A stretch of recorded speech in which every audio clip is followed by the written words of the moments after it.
వాల్మీకి మహర్షి కృత శ్రీమద్ రామాయణం ఆచార్య పుల్లెల శ్రీరామచంద్రుడిగా బాల సంజీవని వ్యాఖ్య 79వ భాగం.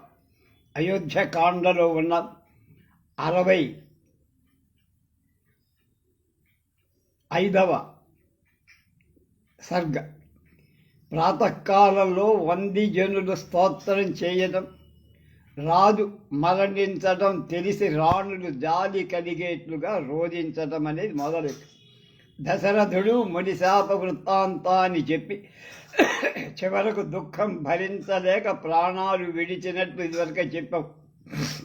దశరథుడు అంతటి దుఃఖంతో తనకు ఆనాడు వచ్చిన ముని శాపాన్ని గురించి చెబుతుండగా కౌసల్య సావధానంగా విన్నట్లు కానీ చివరకు ఊకొట్టినట్లు కానీ చెప్పాల.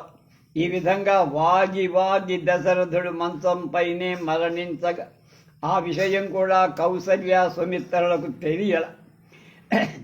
వంది మాగధాదులు వచ్చి దశరథుడు మరణించినట్టు గుర్తించిన తరువాత కౌసల్య సుమిత్రలు కూడా నిద్ర నుంచి మేల్కొని ఏడవటం ప్రారంభించినట్లు ఈ సర్గలు చెప్పారు. ఇది కొంత అనుచితంగా కనపడుతోందంటున్నారు పుల్లెలవారు.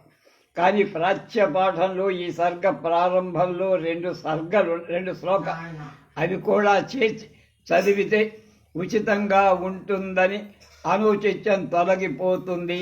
ఆ శ్లోకాలు విలప్యాధ తమేవంతు తూష్ణీం భూతం నరాధివం స్వప్న ఇచ్చవగామ్యాత్మ కౌసల్యానవ్యబోధయక్.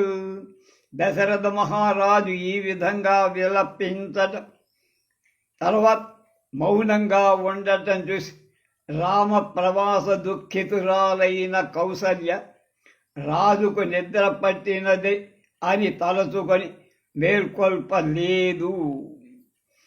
అనుత్వైవచ భర్తారం కించిచ్చోక శ్రమాలయ సుష్మాభవజయనే భూయ పుత్రశోకార్తమానస. పుత్రశోకంచేత పీడితమయ మనస్సు గల కౌసల్య శోకశ్రమ చేత అలసివ అంచేత ఆమెతో ఆ భర్తతో ఇంకేమీ మాట్లాడక మళ్ళా పక్క మీదే పడుకుంది. సుమిత్ర కూడా అలాగే చేసిందని మనం ఊహించు.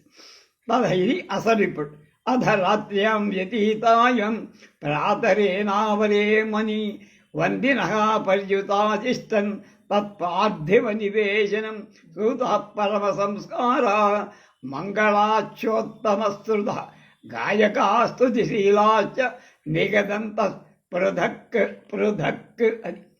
ఇందులో రాత్రి గడిచింది. మర్నాడు ప్రాతకాలం నుండి ఉత్తమ సంస్కారాలు, గొప్ప విద్యాగల మంగళవాక్యాలు పలికే సూతులు, స్తోత్ర పాఠకులు స్తుతి గీతాలు పాడుతూ గాయకులు తమ స్తుతి పాఠ వంశావళ్యాది పాఠాలు చేస్తూ రాజగృహం చేరారు. రాజానం స్తువతాం తేషాం ఉదాత్తాభిహితాశితాం ప్రసాదా భోగ విస్తీర్ణ స్తుతి శబ్దో హ్యవర్తతః. ఉచ్చైస్వరంతో ఆశీసులు పలుకుతూ రాజును స్తుతిస్తున్న వాళ్ళ స్తోత్రధ్వని ప్రసాదం యొక్క విశాల ప్రదేశంలో వ్యాపించింది. తతస్తు స్తవతాం తేషాం సూతానాం పాణివాదకాః అవధాన్యుదాహృత వృక్ష పాణివాదాననాదయన్. సూతులు స్తోత్రాలు చేసే సమయంలో పాణివాదకుడు దశరథుడు పూర్వం చేసిన కృత్యాలు ఉదహరిస్తూ చప్పట్లు చరుస్తూ పాడారు. తేన శబ్దేన విహగాః ప్రతిబుద్ధా వినస్మనః శాఖాస్తా పంజరస్తాశ్చ ఏ రాజకులగోచరాః కొమ్మల మీద పంజరాల్లో ఉన్న రాజగృహాలకు సంబంధించి పక్షులను ఆ శబ్దానికి మేల్కొని రొద చెయ్యటం ప్రారంభించాయి. వ్యాహృతాః పుణ్యశబ్దాశ్చ వీణానాం చాపి నిస్వనాః ఆశీర్గేయం చ గాథానాం పూరయామాస వేష్మత్తత్. వందిమాగధాదులు ఉచ్చరించిన పుణ్యశబ్దాలు, వీణాధ్వలు ఆశీర్వాద రూపాలై గాథాఛందో నిబద్ధమైన గేయ ఆ గృహంలో అంతా కూడా నిండిపోయింది. తతగా శుచి సమాచారా పర్యువస్థానకోవిద స్త్రీ వర్షవరాభూయిష్ట ఉపతస్తు యథాపురం. ఆ తరువాత మంచి ఆచారం కలవాళ్ళు, రాజసేవలో నిపుణులు అయిన జనులు పూర్వంలాగానే దశరథుణ్ణి సేవించటానికి వచ్చి వాళ్ళలో స్త్రీలు కంచుకులు కూడా అధిక సంఖ్యలో ఉన్నారు. హరిచందన సంపృక్త ఉదకం కాంచనైర్ఘడై అనిన్యు స్నానశిక్షాంధ్యా యథాకాలం యథావిధి.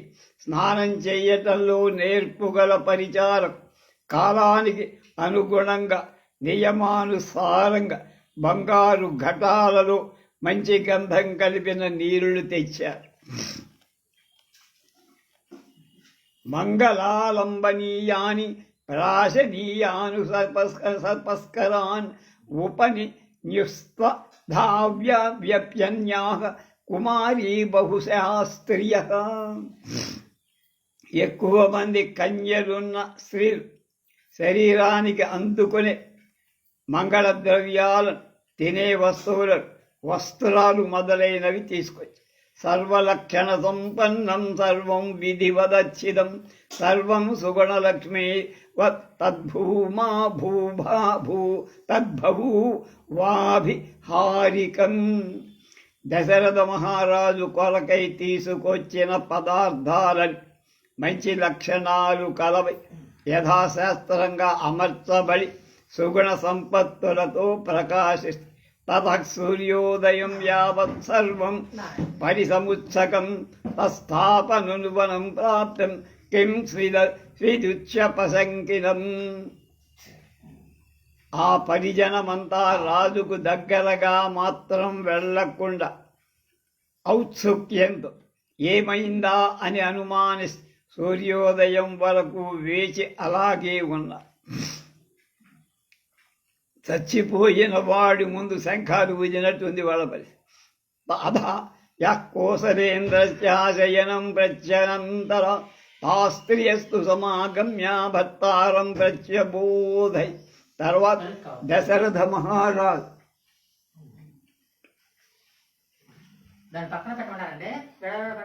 మామగారు నడు శయనం దగ్గరకి వెళ్ళటానికి అధికారం గల స్త్రీలు అతని పక్క దగ్గరికి వెళ్ళి మేల్కొల్పారు.